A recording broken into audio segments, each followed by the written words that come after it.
I'm going to go ahead and take my first mental handicap here and take a hit of this wonderful weed, John. But why don't you give people the background on like what you are doing here specifically? Because you're here to do more than just help me answer emails today. We have, as promised, a significant debate to settle if we haven't already. Yes. Well, to a degree, we did talk over the debate, so this is going to be a little bit pre-planned.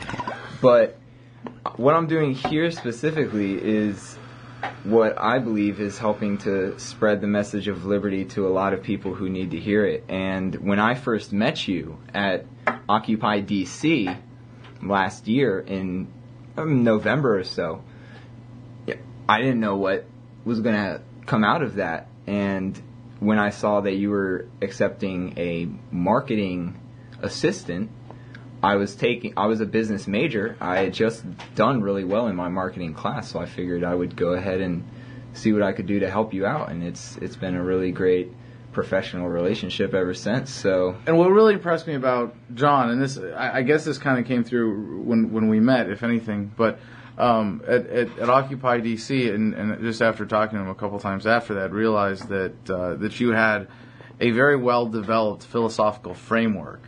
And we had this one big divide, if you will. Yeah, and let's. You said this was pre-planned. Of course, this is pre-planned. Everything on Adam versus the Man is very well planned out and coordinated in advance, obviously.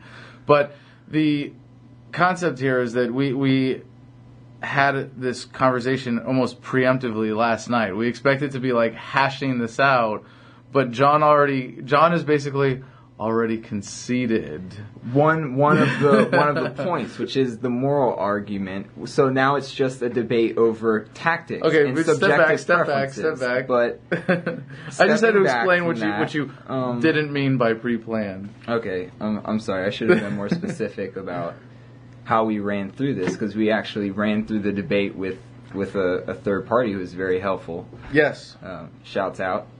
But shout out to Evan from New York. Absolutely. But right now, at this point, the debate is political action consistent with libertarian principles? And I do not think that it is. And since Adam is the one who is making the positive claim, he gets to defend that position. It's absolutely so I'm true. going to let him take the first shot here. Well, let me just first say that I understand where people are coming from when they say that running for office is unlibertarian, because in practice, in what we see in front of us, yes, 99.9% of the time, it absolutely is total statist bullshit. There is the rare exception where someone is truly saying, I am going to do everything I can to lessen the coercion of government. I am going to do everything I can in this capacity. I am not going to stop anything short of a voluntary society. Excuse me. And like, you can say this about Ron Paul, and a lot of people say, oh, he's a constitutional minarchist. No, he's not. He's a voluntarist. And this is the thing that I think most people don't appreciate about him, is that he takes the liberty philosophy all the way to its logical conclusion. As you know, when I interviewed him on RT, I said, you've described yourself as a voluntarist. What does this mean? And he says it means no coercion, a society with no coercion. And we know that he is not some crazy liberal with that. He has a natural rights view of property rights and an understanding of, I guess, some form of the Lockean concept of property rights, of mixing labor with the environment. And that's a very, very cool way to make the message relevant in running for office. And now there's the whole other, oh man, and we actually talked about this last night. I should say that I would, that there are people considering suing the Ron Paul campaign for fraud on the idea that he wasn't running seriously to win, and other claims of that. And it'd be interesting to see that legally tested. But I donated to the Ron Paul campaign, and I don't have any regrets, even if I knew that he was only running to spread the message, because what he has demonstrated clearly is that by doing that, by taking the message and trying to make a practical, immediate policy out of it, and how we'd like to see things change, and how the sheeple will easily see their lives remarkably improved by an increase of liberty, and also provide the gateway for so many people to come to the message. But what people don't get about Ron Paul is that it's a mechanism of selling the philosophy as much as anything. It's not just, this is my be-all, end-all. We're going to eliminate exactly 5 federal agencies and then call it a day. Obviously Ron doesn't stop there, but by talking about it in the context of I'm running for president, he's made the message much more relevant. Now, that when you come to the understanding of voluntarism that so many people have gotten as a result of the Ron Paul campaign, it's nice. It's very easy to, I think, fall for the simplistic. Well, then running for office is wrong because you're accepting stolen goods. You're taking, you're endorsing the process. And there are people that say voting is wrong, and it is very much in the same category of libertarian conversation, right? Is voting wrong? Is running for office wrong? And we came to the unique conclusion, I think what for us was a unique analysis last night, when Evan was pushing you on something else, and you said everything changes when you have a gun to your head. Yep. And I said, bingo, that's it. You're right. Everything changes when you have a gun to your head. And if you are running for office with the absolute commitment to say what we are doing is negotiating with people that have guns to our heads and convincing them to put down the guns, and this is how they will believe it, then there is nothing wrong with it. There is no moral objection. And this then gets to the point of the strategic question, and maybe this is where we'll have more of a debate right now, and that'll be more interesting. Mm-hmm. Yeah, I already conceded the moral argument. So. Right, that it's not unlibertarian. It might be silly, it might be futile, it might be a waste of resources, but it's not unlibertarian or anti-liberty to run for office or to use this to pursue that avenue of change. Well, I would ask then, are you actually thinking about using the libertarian platform politically to actually achieve liberty, dismantle the state, top-down kind of changes where regardless of if the actual political landscape or social landscape changes to be more libertarian and to prefer voluntary institutions, somehow you get a critical mass of a very good libertarian voting bloc. They put in just enough people to actually get some stuff done. Okay, well, before we get to that point, have we really covered this? Because did you want to read your rebuttal to this and let's go through it? Sure. Well, and then we'll move on to I'll tell you my position then. Former position. No, current position. Okay. Because this doesn't have to do with the moral argument. I believe that agorism will help carve the path to achieving sustainable liberty. I'm going to have to stop you to define the term for the sake of argument. What agorism. I mean by agorism is essentially using counter-economic means to achieve the dismantling of the state. It is acting and living in a libertarian fashion to where the actions that you do today, right now, are exactly what you would do if there weren't a government. And what the effect that this has is that, without the state, you wouldn't pay taxes. So you're taking away tax income from the state. You're not complying with the state's regulations. You're complying with market regulations and market forces, and you're basically using market means to achieve the ends that we want, which is a free market. And so that's why I say that it is the consistent libertarian position, because it is consistent with exactly how we would act post-stateless society. So, yeah, you used a term there that bears a little explanation, the counter-economics in the Konkin usage, Edward Konkin's usage, in that it's not anti-economics, it's simply economic activity. Correct me if I'm wrong, but in the simplest sense, counter-economics would be economic activity designed to remove oneself or change, fundamentally alter the existing economic order.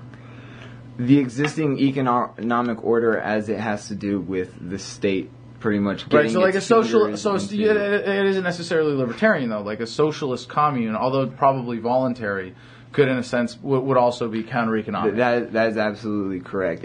Your goal doesn't have to be to get rid of the state. The means just simply have to be. If you don't declare a $1,000 gift that you got from your aunt every on act your of tax birthday, evasion is counter-economic. Exactly. Every act of barter, in a sense, if it's deliberate with intent, is counter-economics. If you're avoiding taxes at all, then it would be counter-economic, right? And then by just by the very nature of it, it would be considered an agorist activity. Trading you like a scoop of Chinese food, for a scoop of Chinese food, isn't counter-economic. But if we trade cars and don't report it deliberately, like that's counter-economic. That's what I'm saying. That intent is a factor. If you're doing it, but if your intent in any way is to keep funds from the government, it's not just casual barter, isn't necessarily counter-economic. If it's sort of tolerated within the current system, but if it's done with the intent of either taking money away from the government or of creating an economic order that is altered from the current system, then it's counter-economic. Right, exactly. And specifically agorist if it's libertarian. If it's anarcho-capitalist. If it's anarcho-capitalist and the whole process fits into the libertarian moral standards. So, exactly. And so I believe that using agorism and counter-economic means will help achieve sustainable liberty. And what I mean by sustainable liberty is that agorist tactics necessarily entail a cultural shift that is organic in nature, stemming from the general populace's recognition that peaceful, voluntary cooperation is far superior to coercive state rule. This as opposed to an inorganic cultural shift which a libertarian legislature would impose on the unwilling minority or majority of the populace were a political majority ever possible. This top-down libertarianism would likely lead to great social unrest as the non-libertarian portion of the populace is mobilized into political action to halt the rising tide of libertarianism in the State House. Additionally, any wrong move, just one wrong move by the libertarian politicians, one social safety net removed before a robust, voluntary market alternative is in place, and the beneficiaries of that safety net would be rioting in the streets, ready to recall and oust the, quote, libertarians in an instant. No doubt, further mobilized by the non-libertarian citizenry who would already have the anxious energy of a disturbed hornet's nest. And foreseeing these problems and recognizing the inconsistency of libertarian politics leads me to agorism. So I certainly appreciate all of the dynamics there. I don't think I refute any of your facts, so to speak, coming into this. But I would say that the conclusion is still different in that despite those hazards, the consequence of those hazards is that cultural shift and the political shift have to go hand in hand. And by that I mean, yes, if you elect Ron Paul, like for example, like say in 2008, we had elected Ron Paul, right? If we had elected Ron Paul in 2008, we, appropriate collectivist language there, we the shared victims, we the collected victims of the United States federal government of voting age. If we had elected Ron Paul in 2008 and the culture wasn't any different, I mean, what I said is, like, first of all, there's no point if you have no paradigm shift because you have 50 tyrannical state governors and governments, and obviously then the same effect on the individual is there, and society is held back just as much by statism, yep. which is a concern you didn't raise, that subsidiarity issue specifically as a threat, but it's also a minor one compared to the threats that you raised. Well, this is electoral politics across the board, whether it's at the local level or at the federal level. So. Right. Well, just one way that you would point out the futility Or you might attempt to make the case for the futility of political action would be to say, it doesn't matter if the paradigm hasn't shifted, government at some other level will fill in the tyranny, right? So, in that sense, I think what you're saying, though, is still very much true, but it's not a word of, the conclusion isn't that political action is therefore unnecessary, but that it has these hazards and is only, and I would say not only is inadvisable if you have the opportunity to sort of leapfrog the paradigm.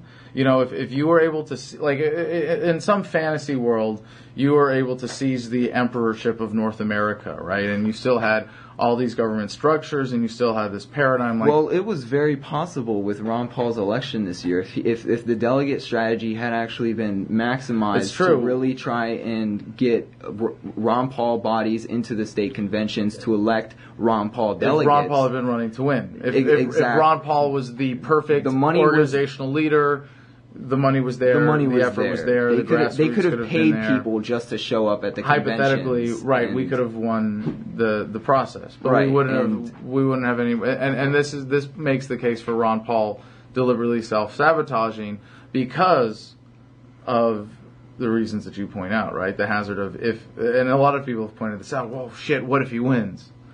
Oh shit, like. He's going to start doing this stuff, and then someone at Goldman Sachs is going to push the red button, and the house, some chunk of the house of cards is going to come down around his head, and it's going to be Ron Paul's fault, and 1 billion people are going to lose their homes, something like that, right? Because they still control all the levers of power. Bad. Exactly, because he really only has direct control over the military. And once you take away the military and other federal enforcement branches, other federal enforcement branches, right? But in the overall budgeting process and what happens on day one, I think that he would go for the Defense Department and try and bring some of them home before he really went after anyone else. But even then, Department of Education, you think Wall Street doesn't have enough of a tie-in to the military-industrial complex that if their racket was threatened, they couldn't manipulate something to say, peace is bad for the economy. That's exactly what I was saying. Was that even if he only went after the Defense Department, that's still a huge money. That's a huge effect potential. Yeah, that's a huge. So then you raise the question strategically. Should we not ever seek an executive position and only legislative positions where we can ensure that when public opinion shifts, we can then submit a bill that can change the effect and put the responsibility of the execution of that on an administrator who is a statist of some kind that is more representative of the status quo? Well, I would ask, what is the impetus for changing the culture? Because and to answer that question, you have to ask, well, why is this culture so ingrained in statism, right? Or why is statism so ingrained in the culture right now? And it's because so many people are beneficiaries of the state. So many people feel like the only way that they can be prosperous is through statist means. And so agorism seeks to solve that problem by providing the alternative market institutions that these people can transfer their lines of employment and careers into, so that if there was still libertarian politicians, when libertarian politicians are standing by for this great cultural shift, they can be looking at the statistics or the surveys or whatever and say, you know what, we've got 60%. We've got a good solid majority of people who are ready to just get rid of the government. Let's move in and get rid of it. But agorists contend that by that point, when it's 60% of the economy, the government already fails. When 60% of the economy is operating outside of the government's sphere of influence, it's already collapsing on itself. There's no way that it can exist. And so there's no reason to even get involved in politics. Hold on, we say collapsing on itself, though. Collapsing on itself doesn't mean not being dangerous, No, because it's not taking in tax money when so much of the population is involved in counter-economic activities. So then it's just printing money hand over fist to give out to its employees and its creditors. And there comes a point where someone says, no, I'm not taking these pieces of paper that are worthless. And then it just sort of falls away and crumbles, and people start walking away from their jobs. And those people who still are in the system look at everyone else who has jobs and isn't dependent on the state, the agorists, and goes, maybe those guys are right. Well, then even then, if nothing else, But to prevent the suffering of so many people, why not, if you can even get elected, just to be like, hey guys, 12 months notice, you're gone. This isn't happening. Sorry. The money's not there. Even when it comes to that point, to have someone step up as a libertarian and say, here's how we start dismantling this thing to prevent it from getting dangerous as it disintegrates.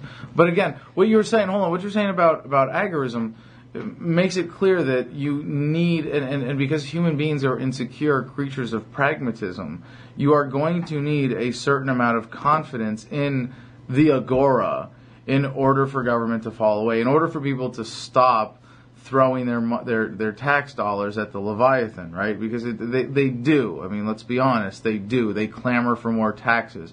For most people, the taxes is not just with the threat of coercion. Like that is there, but it's only for a lot of people. It's really not as big a motivating factor as it is for us. For us, it's the only thing when you feel no obligation. But when you feel some obligation, you might even look at you. I mean, there are Americans who look at their tax bills and go, "Oh, that's not so bad."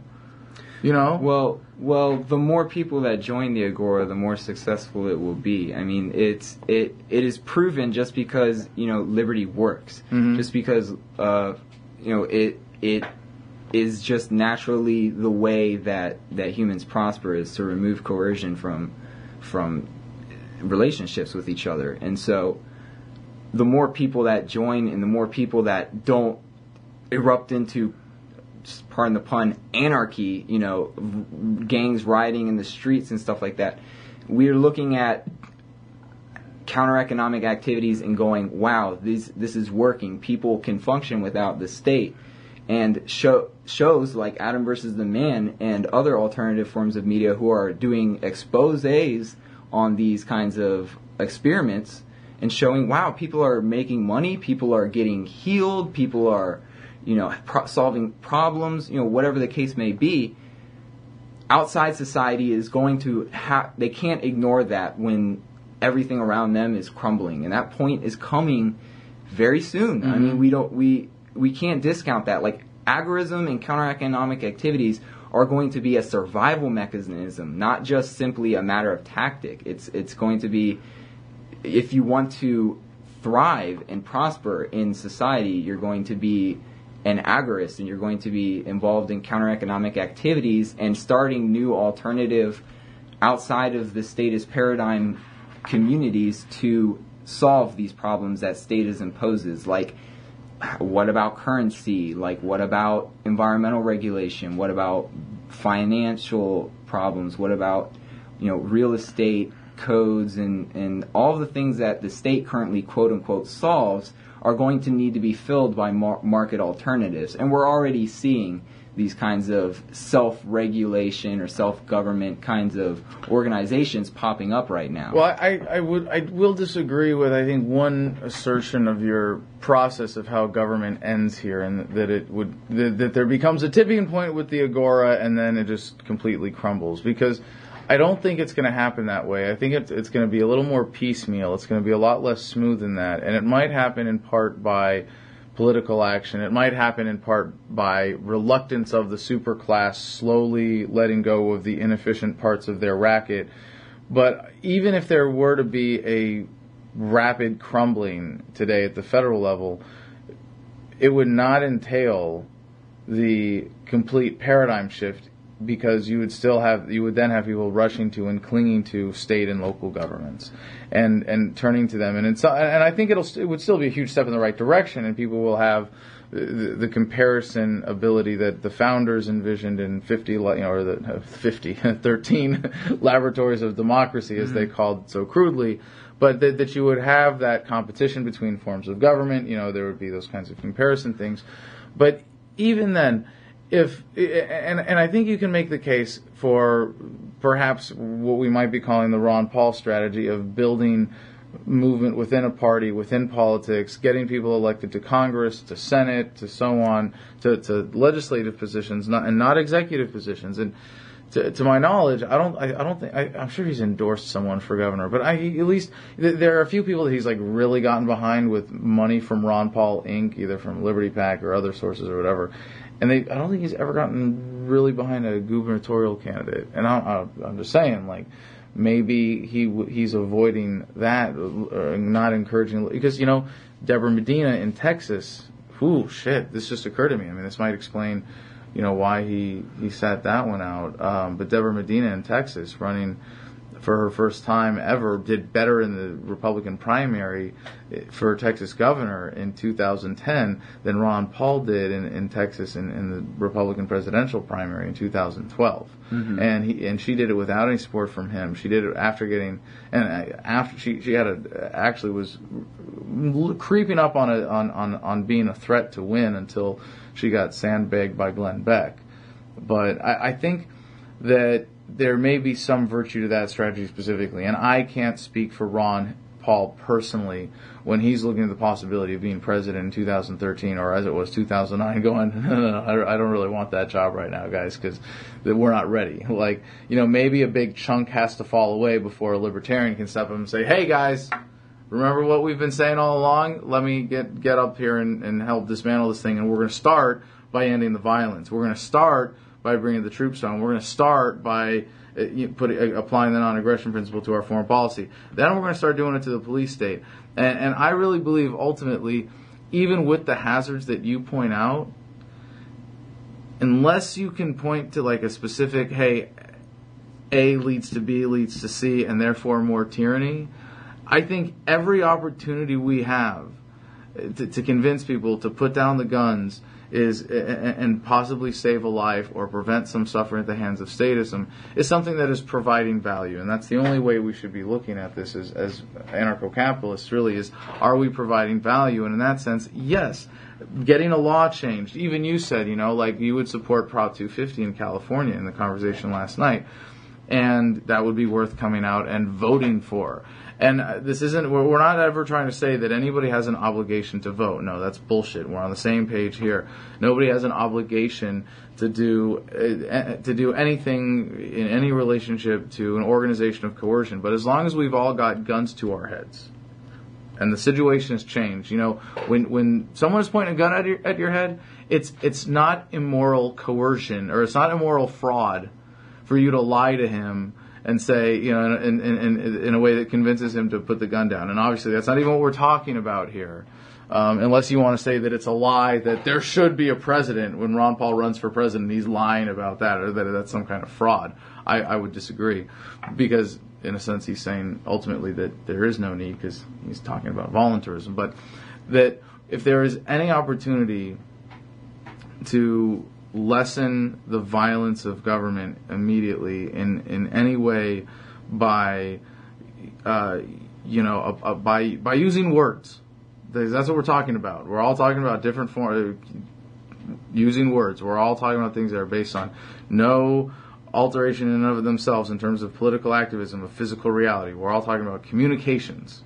So what it comes down to, using communications to convince people to put guns down, to stop pointing guns at each other in some form. I think that is always worthwhile, and it should be measured against education activism and everything else by that same standard.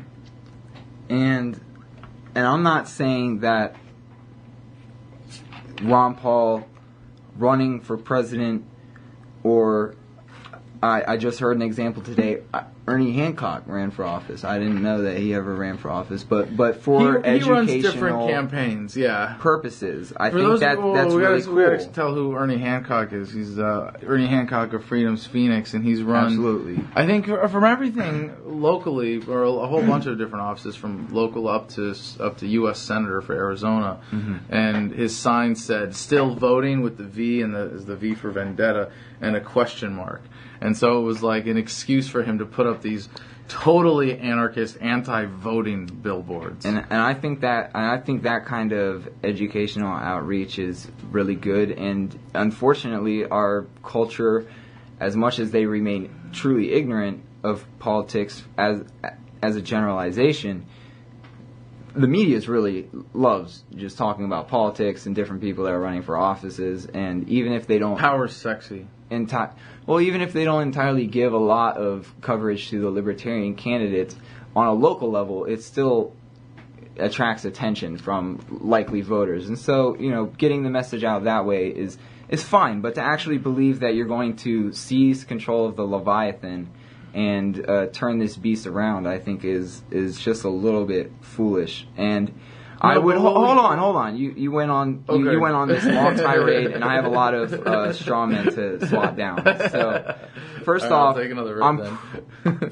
I'm pretty sure if anyone can correct me on this, please do so in the comments section or send an email adam@adamversustheman.com.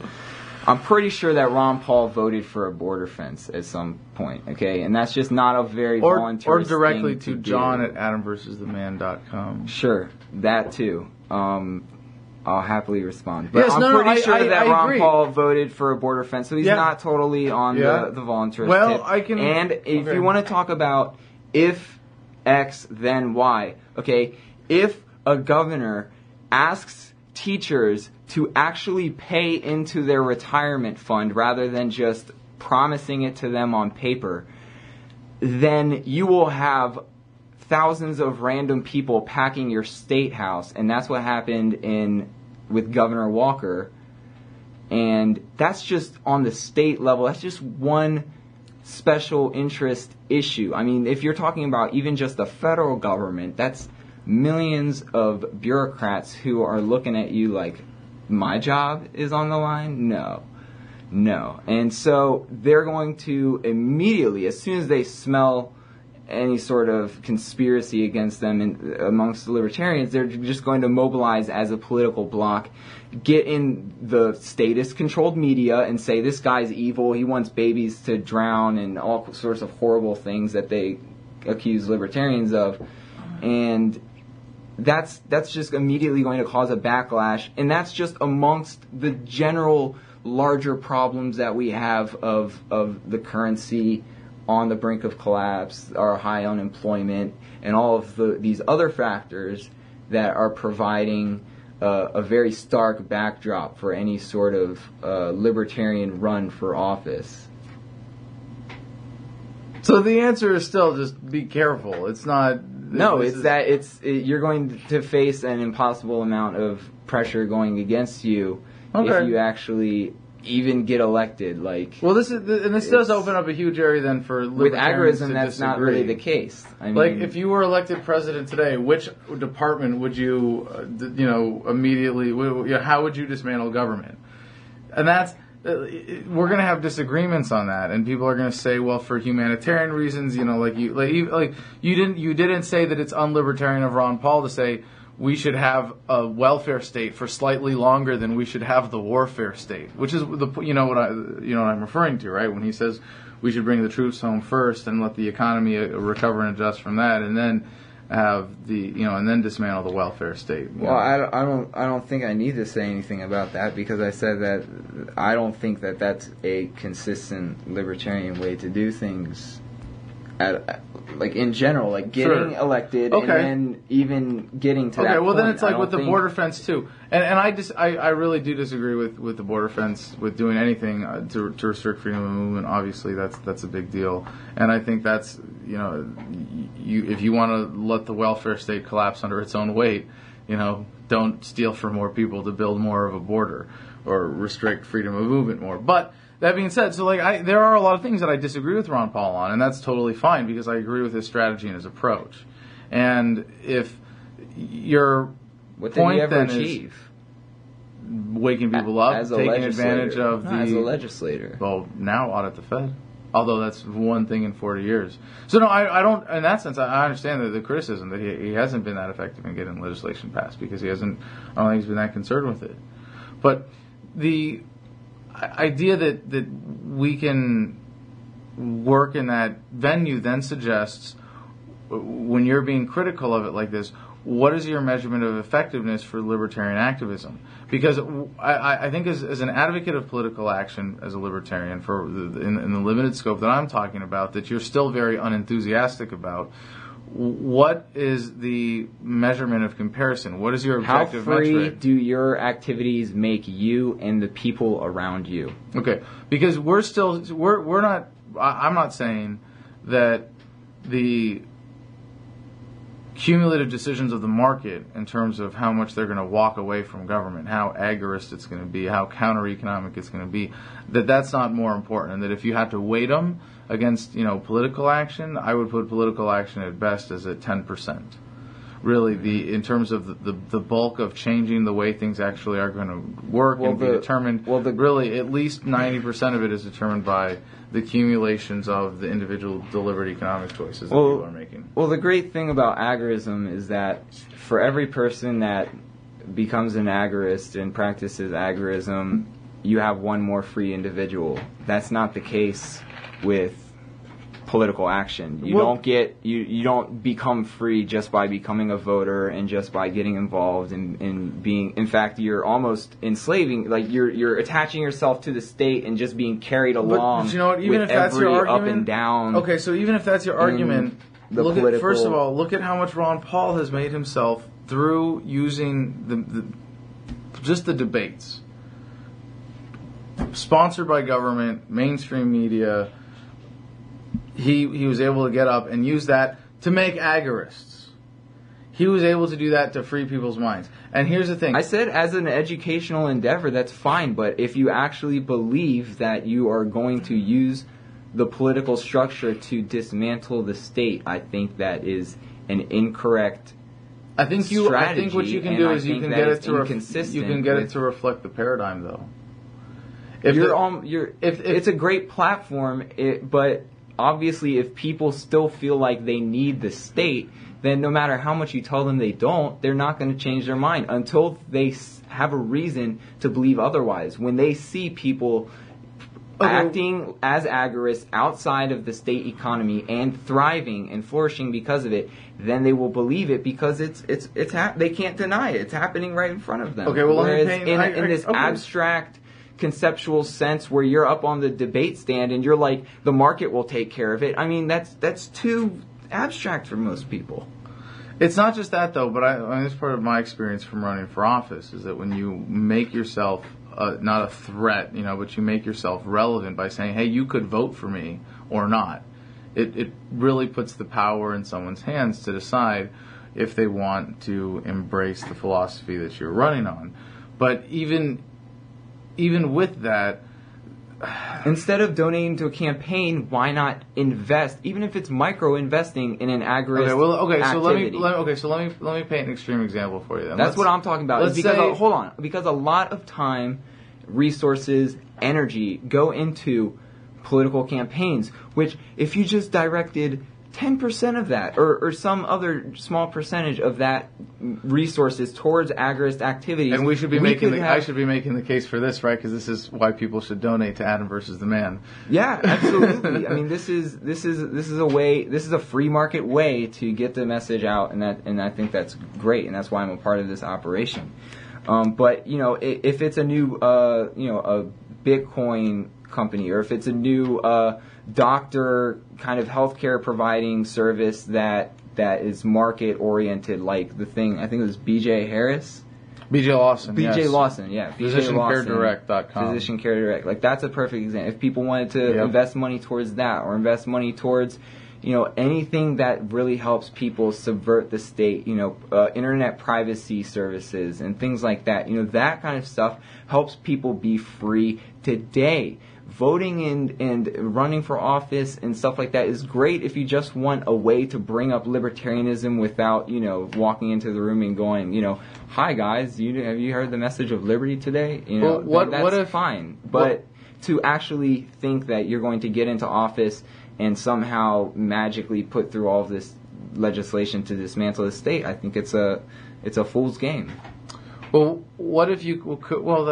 It's worked already in limited instances, of course, never to the extent that is made limited by the paradigm. And you're right that in order for political action to even work, the paradigm has to shift to a certain degree first. You have to have a critical mass, even if it's only like the 30% that elected Obama. Remember that. It was really just 30% of voting age people that elected Obama. Yep. What if we were living in a 1984 type America and totalitarian state, and it wasn't a reflection of the paradigm. It was a reflection of it was a product of bureaucratic momentum, and presidential terms have been elongated to 20 years, and a 20-year term was coming up, and people had a chance to get everybody with the guns to go, we're going to walk away from this thing, we're going to dismantle all of this, we're going to elect a libertarian because we're all. Well, let's say we all just believe the government should be the size it is today in 2012, not in the way that it was in the concept of 1984. So, I mean, why would you pass up that opportunity and say, no, we need to just change the paradigm? And it's like, no, the paradigm has already shifted. Let's make sure that's reflected in politics, not by a reluctant Mitt Romney going, fuck, there's no more money to spend, or like, I'm going to risk hyperinflation if I print the money to do what I want to do. Like, and reluctantly shrinking the size of government, letting it follow. Well, why let it follow so far behind the paradigm when we can drag it up at least? 2 points, and that is that if it actually got that bad, 1984 kind of, what makes you think that the voting machines aren't just immediately rigged in the opposition's favor when technically the technocracy or whatever this is just controls everything? All right, let's assume you have polling that would make it so obvious that you couldn't get away with it. This kind of government wouldn't give their people that kind of power. There are 20-year elections. There's no elections. Public opinion though is still a limitation on how much elections can be stolen because polling matters. You just said that the paradigm has already shifted. That's what I'm saying. And so say you got in 80% case, agreement with you. The state wouldn't exist if the paradigm already shifted, because statism is a state of mind. Once people move past statism in their mind, why would they continue to pay taxes? Bureaucratic momentum. We were just talking about this bureaucratic in terms of momentum. NASA. Look, it defies NASA defies understanding of market forces because it's a government entity, and the only thing that explains it is bureaucratic momentum. We still have a bunch of people who think that the government should pay for space exploration. That's why I'm saying that. No. Yes, that's exactly why. Think that that's a priority over everything else the government needs to spend money on. No. But they still allow it to some degree or another. I'm talking. You're saying a paradigm shift away from statism. We were asking today, why did it continue after a couple decades ago? It stopped being useful.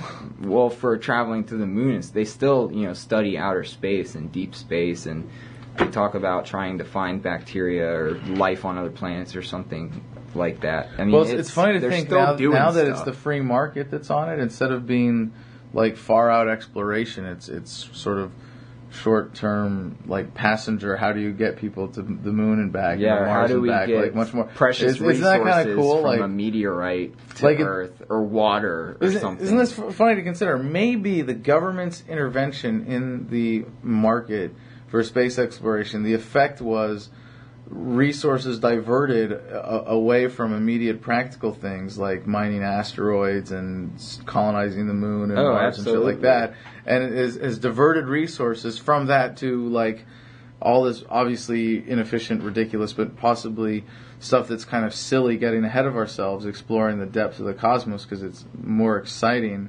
for the photographs than hey, we mined an asteroid that was whatever. Yeah. Oh well. I think that you're getting away from the original argument at this point. And, but we've come to a point of agreement, though.